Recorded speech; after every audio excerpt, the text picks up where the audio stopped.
Hi friends, ये है जनवरी का करंट अफेयर। ऑलरेडी इसके अंदर मैंने आपको डिफेंस के जो न्यूज़ है वो ऑलरेडी कवर कर रखा है जनवरी का, आप देख सकते हैं। और उसके से रिलेटेड जितने क्वेश्चंस हैं और कुछ मिसलेनियस जो फैक्ट्स आते हैं साथ ही साथ जो आप अलग से पढ़ते हैं उसको मैंने उसके साथ कंबाइन किया है, जो रिलेटेड फैक्ट्स हैं और कुछ एक्स्ट्रा चीज़ें भी आपको दी हैं मैंने। तो उसी तरीके से यहाँ पे भी आपके साथ मैं करूँगा। अब यहाँ पे देखते हैं इंपॉर्टेंट डेज कौन से हैं जनवरी के, जो इंपॉर्टेंट डेज पूछे जाते हैं, क्या दो क्वेश्चन से रिलेटेड आते ही आते हैं। और साथ ही साथ उसके बाद मैं यहाँ पे डिस्कस करूंगा आपको कि कुछ इंपॉर्टेंट इंटरनेशनल अपॉइंटमेंट्स, साथ ही साथ कुछ अवार्ड्स, ये सब चीजें आपको मैं कंबाइन यहाँ पे मिलेगा। चलिए स्टार्ट करते हैं। पहले भाई बात करते हैं वर्ल्ड्स ब्रिज, और भी बताऊंगा किस टाइप के क्वेश्चन पूछे जाते हैं, कौन ज्यादा इंपॉर्टेंट है, कौन कम इंपॉर्टेंट है, कौन यहाँ पे सिर्फ इंफॉर्मेशन के लिए है, जिसके ऊपर कम चांसेस होते हैं क्वेश्चन पूछने के। बस एक बार आप रीड भी कर लेंगे तो काम हो जाएगा, बिकॉज आप करंट अफेयर एक दो बार रीड भी करते हैं तो आपको एक पिक्टोग्राफिक मेमोरी मिलती है, जो एग्जाम में आपको कभी कभी क्वेश्चन दिखता है, आपको ऑप्शन भी दिमाग में आ जाते हैं, बिकॉज आपने कभी ना कभी उसको पढ़ा है। तो जरूरी नहीं है कि हर चीज हमारे दिमाग में ऐसे तुरंत आती रहे। चलिए पहली बात करते हैं भाई 4 जनवरी की, वर्ल्ड्स ब्रेल डे। अब ये देखिए, ये बनाया जाता है भाई लुईस ब्रेल, जो अपने आप में इन्होंने ब्रेल सिस्टम का आविष्कार किया था, जो अपने आप में भी अंधे थे, मतलब अंधे मतलब यार अंधे बोलना अच्छा नहीं लगता मुझे, जो दिव्यांग थे, आंखों से नहीं देख सकते थे, तो उन्होंने इसका आविष्कार किया था। बिकॉज पढ़ने के लिए आपको पता है जो लोग डिफिकल्टी फेस करते हैं पढ़ने में, जो उनके लिए अब वो ऐसा जो हम अक्षर जो लिखे जाते हैं वैसे नहीं पढ़ सकते हैं, सो इसीलिए बनाया था इन्होंने। तो इन्हीं को एक तरह से कमेमोरेट करने के लिए ये डे सेलिब्रेट किया जाता है, तो लुईस ब्रेल को एक तरह से ऑनर करने के लिए। चलिए, तो अगर आपको पता है तो अच्छी बात है, नहीं पता है तो भी मुझे लगता है कि उतना ज्यादा इंपॉर्टेंट नहीं है। अगला वाला बहुत ज्यादा इंपॉर्टेंट, दैट इज प्रवासी भारतीय दिवस, क्योंकि गांधी जी इस दिन आए थे इंडिया में, आपको पता है साउथ अफ्रीका से 1915 में आए थे, और इस दिन हम इसको सेलिब्रेट करते हैं एज प्रवासी भारतीय दिवस या फिर नॉन रेसिडेंट इंडियन डे। इस दिन हम ये मेक श्योर करते हैं कि जितने भी भाई हमारे नॉन रेसिडेंट इंडियन हैं जो बाहर रह रहे हैं, उनको हम यहाँ पे एक तरह से रिस्पेक्ट पे करें, और पर्पस यही होता है कि इंडिया में आके वो इन्वेस्टमेंट करें, जिससे हमारी इकोनॉमिक कोलैबोरेशन बूस्ट हो। आपको पता है मॉरिशस में, फिजी में ऐसे बहुत सारे लोग हैं जो इंडियन रेसिडेंट के हैं, लेकिन अब वहाँ पे शिफ्ट हो गए हैं, वहाँ पे परमानेंट, क्योंकि उनके पुराने जो पूर्वज थे वो ब्रिटेन के टाइम पे, जब ब्रिटेन हम कॉलोनी थे ब्रिटेन के, तो वहाँ पे भेजे गए थे कुछ एज अ लेबर और एज अ वर्कर, तो वहीं पे अब सेटल हो गए उनकी फैमिली। मॉरिशस के जो एक टाइम पीएम थे वो तो भोजपुरी बोलते थे, आपको क्या बताऊं मैं। तो इस तरह का हमारा रिलेशन है। तो वैसे लोगों को इंडिया में बुलाया जाता है, उनको रिस्पेक्ट भी की जाती है, उनको अवार्ड दिए जाते हैं। तो इस बार का जो भारतीय प्रवासी दिवस का जो कन्वेंशन था वो कहाँ होस्ट हुआ था, एक क्वेश्चन पूछा जा सकता है। ये होस्ट हुआ था भुवनेश्वर, उड़ीसा में। देखिए, जब से मोदी गवर्नमेंट आई है एक चीज तो मैंने देखा है, सब कुछ दिल्ली में नहीं होगा। ये बहुत अच्छा काम उन्होंने किया है कि सब कुछ दिल्ली में नहीं कराना है, आप अलग अलग जगह पे कराते रहिए, दैट्स बेटर। चलिए, फोकस वही होता है, strengthening the diaspora connection specially youth for the India's growth. वही इकोनॉमिक डेवलपमेंट होगा, इंडिया में इन्वेस्टमेंट करेंगे, एक हमारा कल्चरल बूस्ट होगा, रिलेशन डेवलप होंगे, यही पर्पस होता है उसका। ये बहुत पहले से थीम चली आ रही है, डायस्पोरा कंट्रीब्यूशन टू विकसित भारत। तो प्लीज आप दिमाग में रखिए, अगर जो पिछले साल से पढ़ रहे हैं उनके लिए बहुत इजी थीम लगेगी, बिकॉज रिपीट होती रहती है वही theme, diaspora contribution to a Viksit Bharat. चलिए, इसमें ये तो आपको मैंने कल ही पढ़ा दिया था। Arm forces veteran day, Indian army day. अब इंडियन आर्मी डे का थीम क्या था, आप लिख के बताएंगे कि थीम क्या था, याद करो, सक्षम सेना, मैंने याद कराया था, ठीक है। चलिए, मैंने हिंट दिया आपको, के.एम. करियप्पा जी, फील्ड मार्शल के.एम. करियप्पा, इससे पहले भी हमारे एक फील्ड मार्शल हैं। देखिए, although he was a first commander in chief of the Indian army, लेकिन इनको सेकंड नंबर पे दिया गया फील्ड मार्शल। पहले फील्ड मार्शल का जो रैंक दिया गया था वो तो सैम मानेकशॉ को दिया गया था, और उसके बाद इनको दिया गया था। तो दो ही हमारे पास फील्ड मार्शल है इंडियन आर्मी में। और इंडियन आर्मी की रैंक्स हमने कल डिस्कस, रैंक नहीं, हमने कमांड्स डिस्कस कर ली थी, बिकॉज वहां पे जो इंडियन आर्मी डे था वो सेलिब्रेट कहां हुआ था, पुणे में सेलिब्रेट हुआ है। Pune it's a southern command, ठीक है। टोटल कमांड्स कितने हैं, हमने devil strike, excise devil strike की बात की थी, जो कि ईस्टर्न कमांड ने होस्ट किया था, याद है ना आपको। ये सब चीजें याद करिए, ऐसी चीजों को रिलेट करते रहिए, ठीक है। फिर हमने नदर्न कमांड पढ़े। देखिए, कमांड सबको पता होना चाहिए, मिसलेनियस फैक्ट्स हैं, ये कभी भी पूछ लिया जाता है उठ के। अब ये नहीं सोचोगे यार पूछा जाए कि नहीं पूछा जाए, अरे भाई एग्जाम है आपका, वो भी डिफेंस का एग्जाम दे रहे हो और तुमको कमांड नहीं पता है, ये थोड़ी सी वो बात हो जाती है। चलिए, और हाँ, ये चलिए, वर्ल्ड हिंदी दिवस, जिसको हम बोलते हैं विश्व हिंदी दिवस, इसकी पहल तो वैसे इंडिया ने की थी, और 10 जनवरी को सेलिब्रेट किया जाता है। एक तरह से वही पर्पस है यहाँ पे, global voice for the unity and cultural pride. इसका एक बार थीम आप देख सकते हैं, और ज्यादा इसमें कुछ इंपॉर्टेंट नहीं है। चलिए, वही है कि हिंदी के प्रमोशन की बात यहाँ पे की जाएगी, और यहाँ पे ज्यादा कुछ उसके लिए नहीं इंपॉर्टेंट है। ये बहुत इंपॉर्टेंट है, वेरी वेरी इंपॉर्टेंट, इसको बोलना चाहूंगा मैं, क्योंकि इस साल आईएमडी ने अपना 150 एनिवर्सरी सेलिब्रेट किया, और आपको पता होगा इंडिया ने इसके लिए जब सेलिब्रेट हो रहा था तो इंडिया ने अपनी नेबरिंग कंट्रीज को रिक्वेस्ट भेजा था, उनको इनविटेशन भेजा था यहाँ पे आने के लिए, और पाकिस्तान ने एक्सेप्ट किया था, लेकिन बांग्लादेश आई थिंक नहीं एक्सेप्ट किया था। क्यों किया था? देखिए, इसकी शुरुआत 1875 में हुई थी, और उस टाइम पे आसपास की जो कंट्री हैं, अब देखो कोई तो उस टाइम पे वो नहीं था ना, आजाद तो था नहीं कोई, इंडिया पाकिस्तान बांग्लादेश सब एक ही हिस्से थे, तो उस एरिया के लिए एक तरह से पूरी इंफॉर्मेशन देना, फोरकास्ट करना, इसी की ड्यूटी थी। तो इसीलिए इसको जब इसकी हम एनिवर्सरी सेलिब्रेट कर रहे थे इस साल, तो बाकी कंट्रीज को भी, आसपास की कंट्री, नेबरिंग कंट्रीज को हमने बुलावा भेजा था, उनको रिक्वेस्ट किया था आने के लिए, तो that's why it's become very very important. ठीक है, तो 1875 में इसका एस्टेब्लिशमेंट हुआ था। देखिए, वो ये cyclone warning, monitoring the earthquake and like weather के फिनोमेनास को मॉनिटर करने का काम होता है इसका, ये तो आपको जानते हैं। देखिए, कुछ अच्छी चीजें इन्होंने की है, जैसे कि कलकत्ता साइक्लोन के बारे में बताया, उड़ीसा फेमाइन के बारे में इन्होंने बताया। ओके, तो ये सब चीजें हैं, सॉरी बताया नहीं, ये सब चीजों ने मोटिवेट किया था, माय मिस्टेक, बताया नहीं। चलिए, अगला इंपॉर्टेंट है यहाँ पे, वो इंपॉर्टेंट है काफी, प्लीज मेक श्योर करना आप। नेशनल यूथ डे, आप सबको पता है 12 जनवरी को स्वामी विवेकानंद का बर्थडे होता है, इस दिन हम मनाते हैं। और चलिए, इससे ज्यादा और कुछ है नहीं यहाँ पे, इससे ज्यादा और भी कुछ नहीं यहाँ पे, आपको सिर्फ इतना ही पता होना चाहिए इसके लिए। ये देखिए, अब यहाँ पे एनडीआरएफ का रेजिंग डे था, 19th रेजिंग डे था, ये मुझे याद करने की बिल्कुल जरूरत नहीं। यहाँ पे एनडीआरएफ है तो एनडीआरएफ का मुझे मोटो पता होना चाहिए। मोटो क्या है भाई इनका? मोटो है आपदा सेवा सदैव सर्वत्र, ये इंपॉर्टेंट है। तो ज्यादा करके आपको ये कर लोगे बिकॉज आपदा से रिलेटेड है, तो ये हो जाएगा आपसे, तो ये दिमाग में इतना ही रखना है इसके लिए, और कुछ यहाँ पे ज्यादा इंपॉर्टेंट नहीं है, क्योंकि आप 19th रेजिंग डे और 20th रेजिंग डे पढ़ने लगोगे तो नहीं हो पाएगा काम, इतना आपको लर्न नहीं करना है, आपको सिर्फ याद रखना है कि उसका मोटो क्या था। ठीक है, ऐसे ही, क्योंकि मोटो के ऊपर क्वेश्चन आते हैं, मैच द फॉलोइंग भी आ जाता है, तो एनडीआरएफ का मोटो आपदा सदैव सेवा सदैव सर्वत्र, डिजास्टर सर्विस ऑलवेज एवरीवेयर। चलिए, ये बहुत इंपॉर्टेंट है, सुपर डुपर इंपॉर्टेंट बोलिए इसको आप, पराक्रम दिवस। कभी कभी तो एक बार उन्होंने 2021 में ईपीएफओ का क्वेश्चन था, क्योंकि 2021 में पराक्रम दिवस पहली बार डिक्लेयर किया था उन्होंने कि हम नेताजी सुभाष चंद्र बोस जी की जयंती को हम पराक्रम दिवस के तौर पे सेलिब्रेट करेंगे। तो 2021 के ईपीएफओ में क्वेश्चन आता है कि पराक्रम दिवस हम कौन सी तारीख को सेलिब्रेट करेंगे, तो 23 जनवरी। इसलिए भी याद रहता है क्योंकि मेरे बर्थडे के 2 दिन बाद आता है, तो मुझे याद रहता है, तो उतना मेरे लिए कोई डिफिकल्ट नहीं, और बहुत सिंपल है, वैसे सही बताऊं आपको मैं, बहुत सिंपल है, 23 जनवरी। ओके, अब यहां पे एक बात आपको बताना चाहता हूं कि आपदा प्रबंधन हम पुरस्कार भी देते हैं इसी दिन पे, तो यहाँ पे एज ए इंस्टीट्यूशन को भी दिया जाता है और एज ए यहाँ पे इंडिविजुअल को भी दिया जाता है। जो इंस्टीट्यूशन है उसको 51 लाख प्लस प्राइज दिया जाता है, और जो इंडिविजुअल है उसको 5 लाख प्लस प्राइज दिया जाता है यहाँ पे। तो आपदा प्रबंधन पुरस्कार किस दिन दिया जाता है, तो दिमाग में रखना, उस दिन दिया जाता है जिस दिन नेताजी सुभाष चंद्र बोस की बर्थडे होती है। अब आप इनके बारे में जानते हैं भाई, इनका जन्म उड़ीसा में हुआ था, इन्होंने आईसीएस क्लियर किया था, इंडियन सिविल सर्विसेज उस टाइम पे क्लियर किया था, बाद में छोड़ दिया था बिकॉज इनको पसंद नहीं आया था उनके काम करने का तरीका, ये बात आप सब जानते हैं। ठीक है, उसके बाद इन्होंने अपना 1939 में फॉरवर्ड ब्लॉक सेटअप किया था, ये बात भी आप जानते हैं। ओके, और दिल्ली चलो इनका नारा है, आईएनए के टाइम पे जब Indian national army world war जब चल रहा था तो उन्होंने आइकॉनिक स्लोगन दिया था, दिल्ली चलो। ठीक है, आजाद हिंद गवर्नमेंट इन्होंने सेटअप की थी, तो ये सब चीजें हैं इनके बारे में आपको पता होना चाहिए। देखिए, दिल्ली चलो का नारा है इनका। उसके बाद आजाद हिंद गवर्नमेंट 1943 में सेटअप किया है, फॉरवर्ड ब्लॉक बनाया, क्योंकि जब इनका त्रिपुरी कॉन्फ्रेंस, जो त्रिपुरी कांग्रेस थी, जिसके अंदर भाई गांधी जी को पसंद नहीं आया था कि वापस से प्रेसिडेंट बन रहे हैं, बिकॉज इनका एजेंडा ऐसा था कि हमें इस टाइम पे वर्ल्ड वॉर चालू हो रही है, ब्रिटिशर्स इस टाइम पे वीक हो रहे हैं, तो हमें डायरेक्ट इंडिपेंडेंस की बात अब करनी चाहिए, लेकिन गांधी जी अभी भी उस फेवर में नहीं थे, तो भाई इनको ऐसा लगा कि it's better not to continue as a president, इन्होंने रिजाइन किया और चले गए। आपको ये पता होना चाहिए कि उन्होंने किसको डिफीट किया था, उनका नाम था पट्टभी सीतारामैया। वही पट्टभी सीतारामैया है जो बाद में जेवीपी कमेटी बनती है, देखिए ऐसे लिंक करते रहिए, जेवीपी कमेटी बनती है स्टेट रीऑर्गेनाइजेशन की, जवाहरलाल नेहरू, वल्लभ भाई पटेल और पट्टभी सीतारामैया, आपको पता होगा ना स्टेट रीऑर्गेनाइजेशन के ऊपर, तो उसमें उसके अंदर भी मेंबर बनते हैं। और अच्छा, टॉपिक पे था मैं, त्रिपुरी कांग्रेस में नेताजी सुभाष चंद्र बोस तो चले गए यहाँ से, फॉरवर्ड ब्लॉक बनाया उन्होंने जाके, अपने पट्टभी सीतारामैया तो हार गए थे, तो प्रेसिडेंट कौन बना फिर, उसके प्रेसिडेंट बने फिर डॉक्टर राजेंद्र प्रसाद। डॉक्टर राजेंद्र प्रसाद को बोलते थे आजाद शत्रु, मतलब जितने भी लोग थे सबके साथ उनके अच्छे रिलेशन थे, किसी के साथ भी उनकी शत्रुता नहीं थी। और रविन्द्रनाथ टैगोर ने उस टाइम बोला था कि यू आर द वन जो इस टाइम पे बैलेंस कर सकता है चीजों को, इसलिए तुमको बनाया जा रहा है, that's the one of the reason. और काफी चाहते भी थे वैसे वो गांधी जी के, आपको बता दूं मैं। चलिए तो यहाँ पे बात करें तो हिस्ट्री की बातें हो गई वैसे।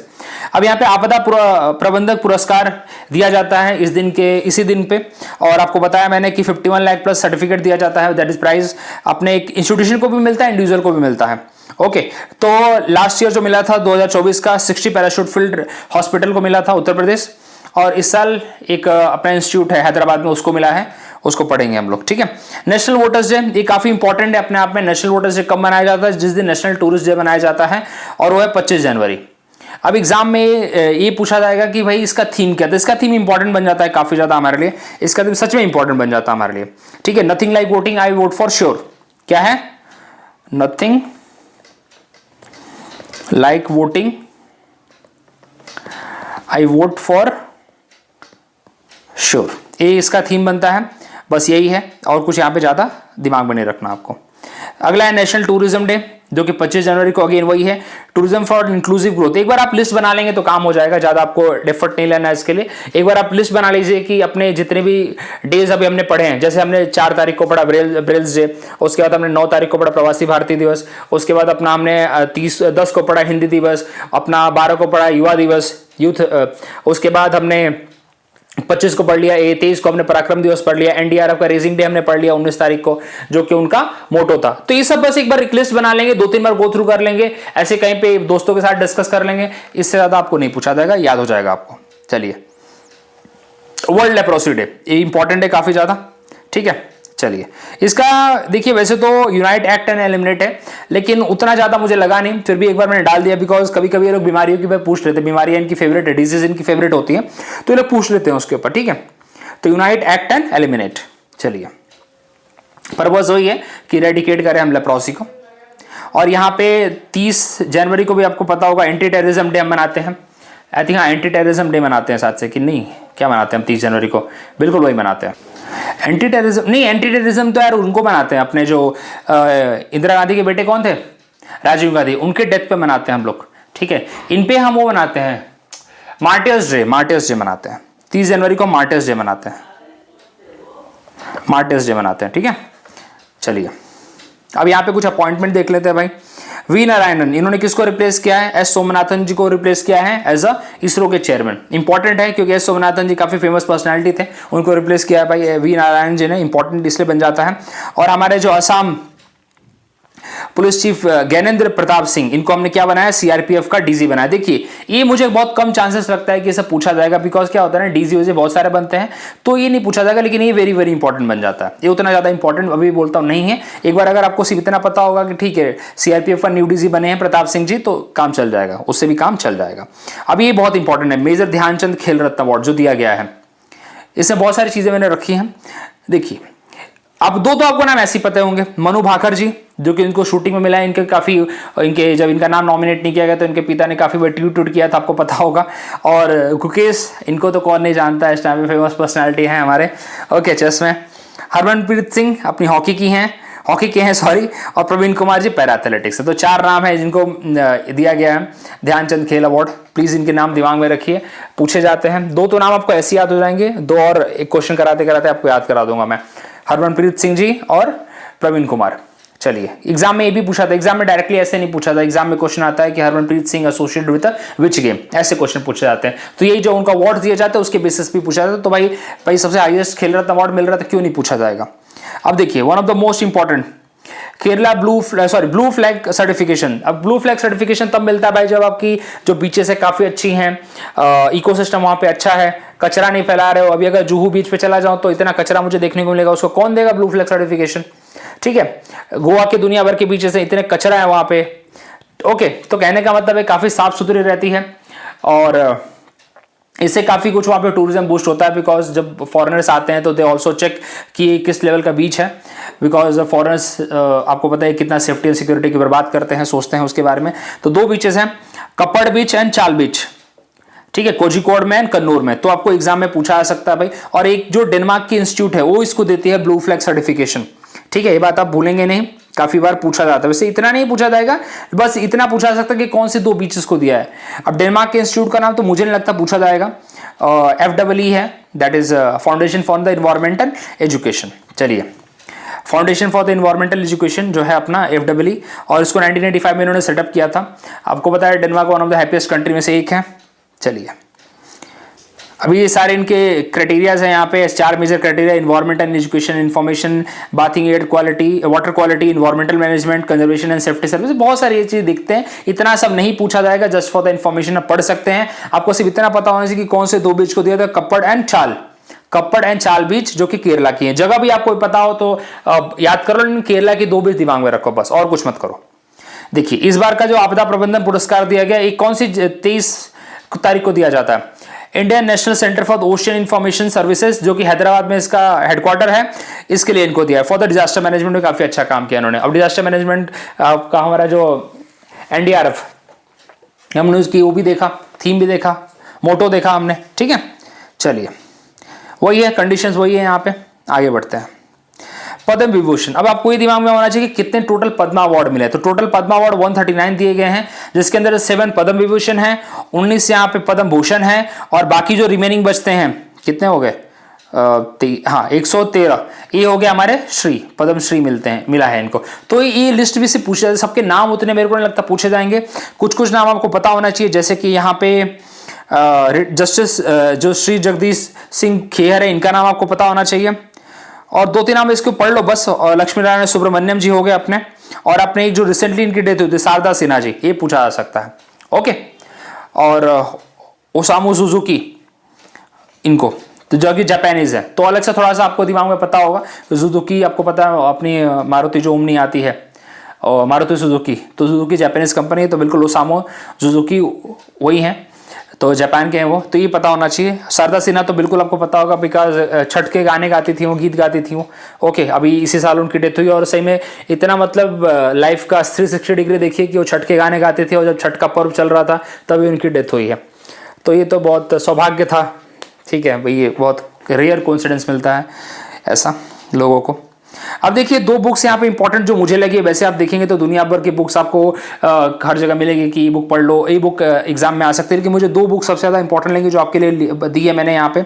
हाउ इंडिया इज, देखिए वही बुक ज़्यादा करके पूछी जाती है जो हमारे इन्फ्लुएंशियल जो लीडर्स लोग होते हैं वो लिखते हैं, या फिर किसी कॉन्ट्रोवर्शियल टॉपिक के ऊपर लिखी जाती है, थोड़ा पॉलिटिकली इन्फ्लुएंस्ड होती है, वो ज़्यादा करके बुक एग्जाम में भी पूछ ली जाती है, जिसको गवर्नमेंट ऑफ इंडिया कहीं ना कहीं ना सपोर्ट वोट दे देती है। मतलब कोई हमारे बड़े बड़े मिनिस्टर आके उसको वो करते हैं, रिकॉग्नाइजेशन दे देते हैं, तो वो पूछ ली जाती है। जैसे भाई अमिताभ कांत जी, जो कि G20 के शेरपा भी थे, और एक टाइम पे ब्रिक्स बैंक के चेयरमैन भी रह चुके हैं, आपको पता होगा, new development bank. Okay, exam में ब्रिक्स काफी न्यूज में रहा, वो भी पूछा जाएगा, वैसे आपको बता दूं मैं, क्योंकि इस बार इंडोनेशिया ने उसको ज्वाइन किया है, और ब्राजील उसकी समिट को होस्ट कर रहा है। New India skilled G20, how India skilled amount G20। तो ऑफकोर्स अमिताभ कांत, अभी कैसे याद करेंगे, बिकॉज अमिताभ कांत जी थे G20 के शेरपा, तो अब इसको ऐसे रिलेट कर सकते हैं आप, ठीक है। The inside story of the G20 presidency. चलिए, तो पूरा उन्होंने डिटेल बताया कि कैसे भाई इंडिया का पूरा ओवरलुक था, इंडिया ने कैसे काम किया इसके अंदर, और अगला G20 कौन होस्ट कर रहा है ये भी आपको पता होना चाहिए। चलिए, पब्लिशर नहीं पता हो तो सिर्फ लिखने के लिए लिख दे यहाँ पे, द वर्ल्ड आफ्टर गाजा। इसके अंदर वो बताया कि कैसे पंकज मिश्रा जी ने लिखा है, और इसके अंदर उन्होंने बताया कि कैसे ह्यूमन राइट वॉल्यूशन हो रहे हैं वहां पे, और उसकी पूरी स्टोरी बताई वॉर इन द गाजा के ऊपर। चलिए, तो 2 बुक मेरे हिसाब से काफी इंपॉर्टेंट लगी। वैसे तो आप दुनिया भर की किताबें पढ़ते रहिए, एक क्वेश्चन वहां से आता है, तो जो इंपॉर्टेंट होंगे आपको बताऊंगा, जो मुझे लगती है। अब आपकी ऊपर मर्जी है भाई, ये क्वेश्चन अगर आए या ना आए वो भी भरोसा नहीं रहता, तो अब देखिए आपको कैसे करना है, ठीक है। क्योंकि देखिए, ऑब्ituary हो गई, कुछ अपॉइंटमेंट हो गया, यार बहुत लंबी लिस्ट होती है इनकी, जो बड़े बड़े अपॉइंटमेंट है तो उसको हम देख सकते हैं कितने अपॉइंटमेंट हम लर्न करेंगे, हमारे भी दिमाग की भी एक बिट है ना, कितना करेंगे हम लोग। चलिए, ऑब्ituary, पी जयचंद्रन जी प्लेबैक सिंगर थे, इनको भावा गायक कहते हैं, बस ये आप दिमाग में रखिए बस। और शिगमी फुकाहोरी जापानीज कैथोलिक हैं, जो कोई एटॉमिक बम्बिंग ऑफ नागासाकी मतलब सर्वाइवल थे, उनकी डेथ हो गई है।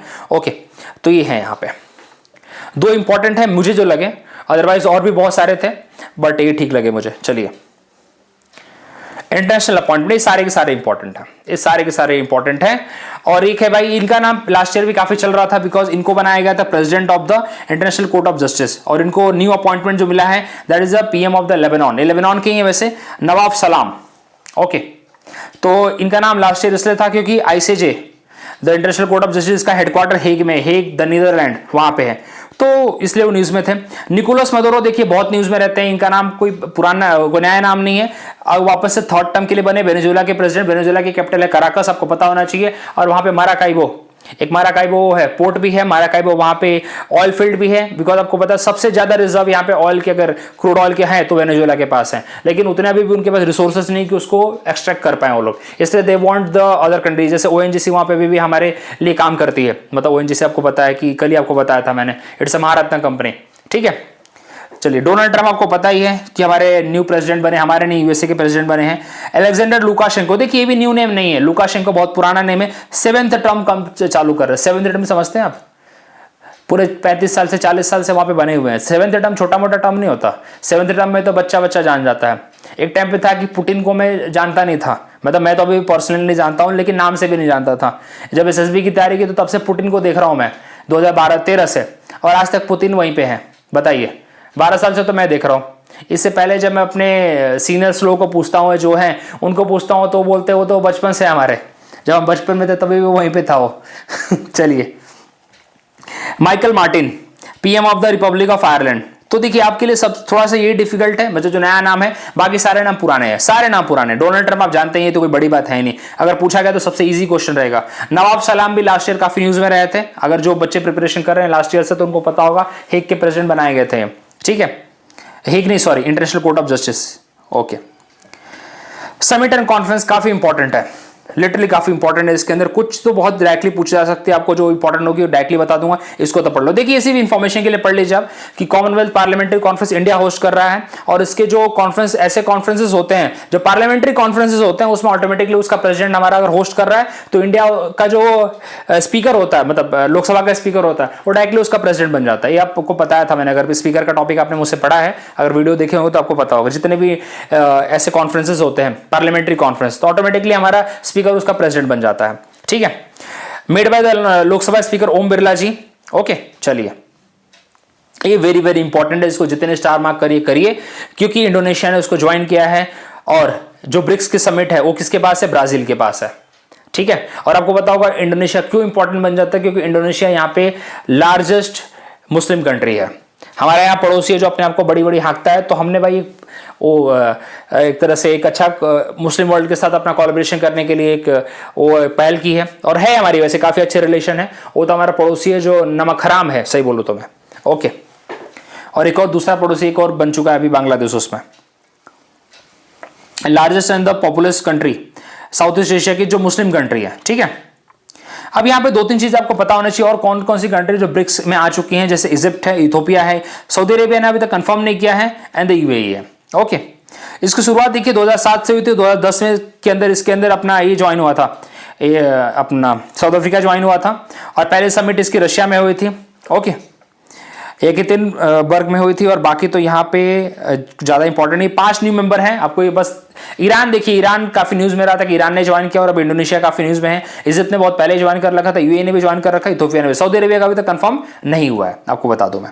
चलिए, अब पीएम मोदी ने भाई समिट अटेंड किया है, जिसको फ्रांस ने होस्ट किया था। फ्रांस के जो प्रेसिडेंट है उन्होंने होस्ट किया था, उनका नाम है मदुरो जी, वही है ना, नहीं मदुरो तो वेनेजुएला के हैं, ये है मैक्रोन। चलिए, कभी कभी सरनेम से भी याद, अपने दोस्तों को आप कैसे याद करते हो? अब आप पीएम मोदी को आप कैसे बोलते हो? नरेंद्र मोदी तो बोलते नहीं, पीएम मोदी बोलते हो ना, तो उनके सरनेम से भी याद रखा करो यार, ऐसा समझो तुम्हारे फ्रेंड है वो। अपने फ्रेंड को तुम कैसे बोलते हो? सरनेम से बोलते हो, कितनों को तो पेटनेम से बोलते होगे, उनके घर के नाम से बोलते हो, कितनों का नाम आपने दिया होगा, तो वैसे ही इनको भी याद रखा करो। जैसे मदुरो याद हो गया मुझे, लुकाशेंको याद हो गया, ट्रंप याद हो गया, ऐसे ही याद होते हैं यार। अब पूरा नाम किसको पढ़ना है? हम प्यार से उनको याद कर रहे हैं ना, पढ़ रहे हैं उनके बारे में, कितना प्यार करते हैं हम उनको, बस ऐसे यार। तो मैक्रोन, ठीक है, मैक्रोनी से याद करिए, ठीक है, मोरक्को मत चले जाना, ठीक है। चलिए, तो यहाँ पे एआई समिट जो हुई थी, AI action summit, AI action summit exam में भी पूछा जा सकता है कि एआई एक्शन समिट कहाँ हुई थी, तो ये हुआ था फ्रांस में, कंडक्ट किया था बाय द प्रेसिडेंट, उनके प्रेसिडेंट एक होस्टेड था, वही होस्ट कंट्री थी, ओके हमारे। और ये देखिए वेरी वेरी इंपॉर्टेंट, काफी न्यूज में गवर्नमेंट ने इसको फैला रखा है भाई कि first world audio visual entertainment summit जो हम होस्ट कर रहे हैं इंडिया में, बहुत ज्यादा इंपॉर्टेंट है, बहुत ज्यादा इंपॉर्टेंट है, ठीक है। तो अभी एक्चुअली होस्ट करने वाला है, तो इसको मुंबई में होस्ट किया जाएगा, ये बात भी पता होनी चाहिए, मुंबई में होस्ट किया जाएगा और मई में होस्ट किया जाएगा, ठीक है। चलिए, तो ये काफ़ी इंपॉर्टेंट बन जाता है हमारे लिए, और काफ़ी ज़्यादा इसके ऊपर न्यूज़ चल रही है, अभी भी चलती है, तो इसीलिए वही है कि भाई हमारा इनोवेशन सेक्टर, ऑडियो विजुअल, अपना Bollywood and everything, everybody invited. चलिए कुछ इंपॉर्टेंट चीज़ें, ये बहुत इंपॉर्टेंट अपने में वेरी वेरी इंपॉर्टेंट है, क्योंकि डोनाल्ड ट्रंप ने WHO से विड्रॉ कर लिया है और उनका मानना है कि इसमें रहने का कोई मतलब नहीं है, कोई फायदेमंद नहीं है, तो उन्होंने विड्रॉ कर लिया है। और दूसरा है जो बहुत इंपॉर्टेंट न्यूज़ है, अगेन थाईलैंड बनी है, सेम सेक्स मैरिज को उन्होंने लीगलाइज किया है और first south east Asia country बनी है। आपको पता होगा एशियन कंट्रीज का आपको ग्रुप पता होना चाहिए कि एशियन कंट्री के ग्रुप में कितने मेंबर हैं। इसमें भी एक नई कंट्री जुड़ी है, तिमोर लेस्ते, तिमोर लेस्ते, ये पता होना चाहिए आपको, ये भी काफ़ी न्यूज़ रहा था वैसे। चलिए तो ये आज का था हमारा। अब इसके ऊपर कुछ क्वेश्चन देखते हैं, क्वेश्चन करेंगे तो हमें एक अच्छी अंडरस्टैंडिंग मिलती है, काफी कुछ रिकॉल कर पाते हैं हम लोग। इसरो के नए चेयरमैन कौन है भैया, जिन्होंने एस सोमनाथ जी को रिप्लेस किया? आप देखिए यहाँ पे आंसर भी रहते थे, इसलिए मैं यहाँ पे आंसर हाइड करके रख रहा हूँ। के सिवान जी तो पहले थे ना, ये तो एस सोमनाथ जी से भी पहले थे, तो इसका आंसर है वी नारायणन। अब ऐसे अटेम्प्ट करते रहिए। अगला question, who has been appointed as a new director general of the central reserve police force? कौन है? ज्ञानेंद्र प्रताप सिंह, जो कि असम के वो हैं, ठीक है, असम पुलिस के हैं। Which sports person awarded the major Dhyan Chand Ratna in the chess? Chess में किसको मिला भैया? विश्वनाथन को तो पहले मिला, ये तो सब उनके ही बंदे हैं। रामेश बाबू प्रगनद्धा, जो भी बंदे का नाम बहुत खतरनाक है। गुकेश डी, ठीक है, डी से भी बड़ा ही नाम है, लेकिन चलिए। केरला कप्पड़ एंड चालबिच, क्या मिला है भाई इसको? कौन सा सर्टिफिकेशन मिला है? ब्लू फ्लैग सर्टिफिकेशन मिला है। कौन देता है? अपने डेनमार्क का इंस्टीट्यूट है। चलिए कौन है डेनमार्क का institute? Foundation for the environment education, ऐसे लॉन्च करिए। Which institute won the Subhash Chandra Bose आपदा प्रबंधन पुरस्कार 2025 इन द इंस्टीट्यूशनल कैटेगरी? कौन सी है भैया? Indian national centre for the ocean information service, Hyderabad में इसका हेडक्वार्टर है। चलिए, और IMD का हमने क्या किया अभी, उसका 150 वो किया ना, एनिवर्सरी हमने सेलिब्रेट किया है। चलिए, NDRF डे हमने सेलिब्रेट किया, raising day, 19th raising day. अच्छा, सुभाष चंद्र बोस की जयंती, आपदा प्रबंधन डे 23 तारीख, जिसको हम पराक्रम दिवस भी कहते हैं, ठीक है। Which Indian G20 Sherpa released the book How India Scaled Mount G20, the inside story of the G20 presidency? कौन है भैया? अमिताभ कांत जी है, ठीक है। The World After Gaja, Pankaj Mishra ji, Arundhati Roy नहीं है। Renowned playback singer P. Jayachandran recently passed away, was popularly known as, क्या बोलते थे इनको? भाव्य गायकान, ठीक है। चलिए, नवाब सलाम कहाँ के हैं? न्यू PM बने ना, और साथ ही साथ हेग के the international court of justice के प्रेसिडेंट भी हैं। कौन है भैया ये? लेबनान के PM बने हैं। चलिए, who has sworn as the Venezuela president? Maduro. 47th president of United States of America कौन है? यार किसको नहीं पता है। चलिए, लुकाशेंको कहाँ का है? ये है अपना रशिया का ही पड़ोसी देश है, वैसे आपको बता दूं मैं, ठीक है। रशिया का एक तरह से बहुत अच्छा दोस्त है वो। चलिए, यूक्रेन नहीं है, बेलारूस है। Who has been elected as the PM of the Republic of Ireland? Michael Martin. Leo Varadkar पहले थे, ठीक है। चलिए, Which country will host the 28th Common Parliamentary Conference? हम ही तो कर रहे हैं कॉमनवेल्थ पार्लियामेंट्री कॉन्फ्रेंस, और उसके हेड रहेंगे ओम बिरला जी, उसके प्रेसिडेंसी करेंगे, इंडिया, ठीक है। Which country has been endorsed BRIC leadership? कौन कर रहा है यार इन द ग्रुपिंग? अच्छा, which country has been endorsed by the BRIC leaders to join the grouping? अच्छा, ये तो इंडोनेशिया है, लेकिन BRIC लीडरशिप किसके पास है? ब्राजील के पास है। वैसे टर्की भी इंटरेस्टेड है, बाय द वे बताऊं आपको मैं, तो ब्राजील के पास लीडरशिप है। When the BRIC originally formed, कब बना था? 2006 में बना था, और 2010 के अंदर हमने साउथ अफ्रीका को ज्वाइन करवाया है। 2009 Yekaterinburg Russia. Which year south Africa join? 2010। ये काफी, ये देखिए, ये सब मिसलेनियस क्वेश्चन है। आपको बता दो NDB, अगर पूछा जाए NDB किससे एसोसिएटेड है? ब्रिक्स का बैंक है वो, ठीक है, ब्रिक्स का बैंक है। और उसके अंदर जो टॉप 5 कंट्रीज हैं, जो उसके फॉर्मिंग कंट्री में नहीं गिने जाते, वैसे तो 4 फॉर्मिंग कंट्री हैं। रशिया ने, सॉरी, अब साउथ अफ्रीका ने इसको ज्वाइन किया तो 2010 के अंदर, तो 5 कंट्री का उसके अंदर इक्वल शेयर है, और बाकी के जिन कंट्री आ रही हैं उसके शेयर्स काफी कम है वैसे। Who will host the AI Action Summit in the Paris? कौन होस्ट करेगा? पेरिस का नाम आ गया तो कौन होस्ट करेगा? इमैनुअल मैक्रोन जी, फ्रांस के प्रेसिडेंट। और कौन यहाँ पे करेगा? India will host which major entertainment industry summit for the first time in 2025? कहां पे करेगा? मई में करेगा, मुंबई में करेगा। World audio visual entertainment summit, wave. United state announce it exist from the WHO।